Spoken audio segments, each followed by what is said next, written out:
Hai semuanya, kenalin nama aku Putri Wulandari. Aku dari Universitas Terbuka dengan NIM 877978425. Oke, jadi di video kali ini aku akan bahas 4 persoalan.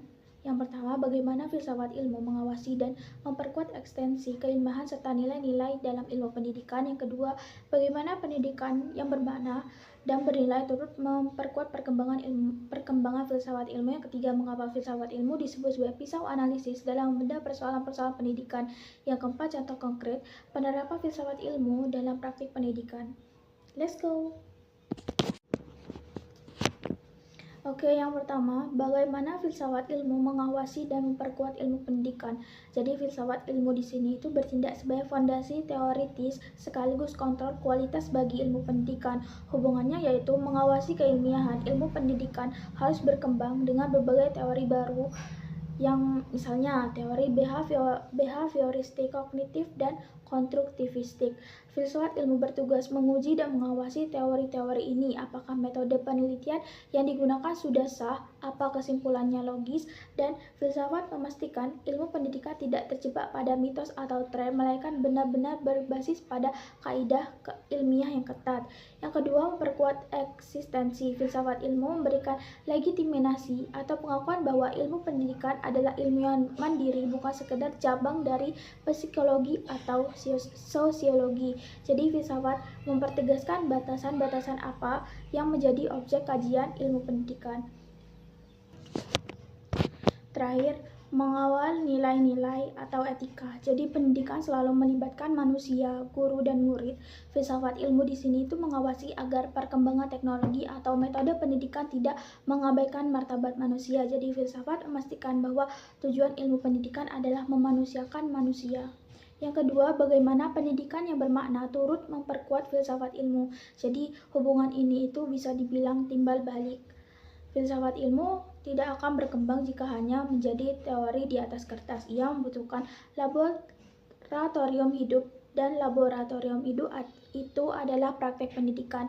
Yang pertama, menyediakan data dan realitas lapangan. Jadi ketika praktek pendidikan yang bermakna dijalankan di sekolah, guru dan siswa akan menghadapi tantangan zaman yang nyata. Misalnya yang sekarang di mana berkembangnya era AI, jadi tantangan moralitas menjadi tantangan di zaman sekarang. Terus fenomena-fenomena baru ini menjadi bahan bakar bagi filsafat ilmu untuk terus berpikir, mengevaluasi diri, dan merumuskan teori-teori pengetahuan baru. Yang kedua, mana filsafat ilmu sebagai pisau analisis, yaitu ontologi, epistemologi, aksiologi dalam pendidikan. Jadi ketika menghadapi masalah pendidikan seperti tawuran pelajar, kurikulum yang padat, atau ketimpangan digital, kita bisa membedah dan menemukan akar masalahnya menggunakan 3 pilar filsafat ini.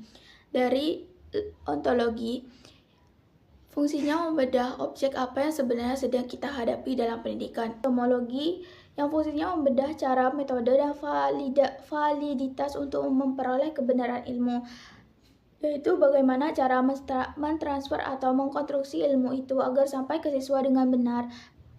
Aksiologi fungsinya membedah nilai, etika, dan kebermanfaatan dari ilmu tersebut. Jadi dalam pendidikan, untuk apa ilmu ini diajarkan kepada siswa, apa. Yang keempat, contoh konkret penerapan dalam pendidikan. Untuk contoh konkret yang sangat dekat dengan realitas ini adalah menggunakan kebijakan kurikulum merdeka yang sekarang sedang dijalankan. Jadi secara ontologi, kurikulum merdeka memandang bahwa hakikat peserta didik adalah individu yang merdeka, unik, dan memiliki kodrat alam serta kodrat zaman yang berbeda-beda. Ini mengadopsi dari pemikiran Ki Hajar Dewantara, jadi siswa bukan objek pasif yang bisa dipaksa seragam.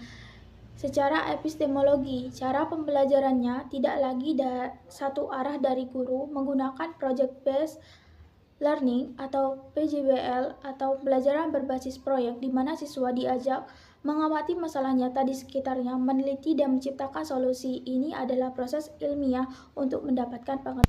Secara aksiologi, muara atau tujuan akhir dari kurikulum ini bukan sekedar nilai angka di rapor, melainkan membentukkan profil pelajar Pancasila yang berakhlak mulia, mandiri, bernalar kritis, kreatif, gotong royong, dan berkebinekaan global.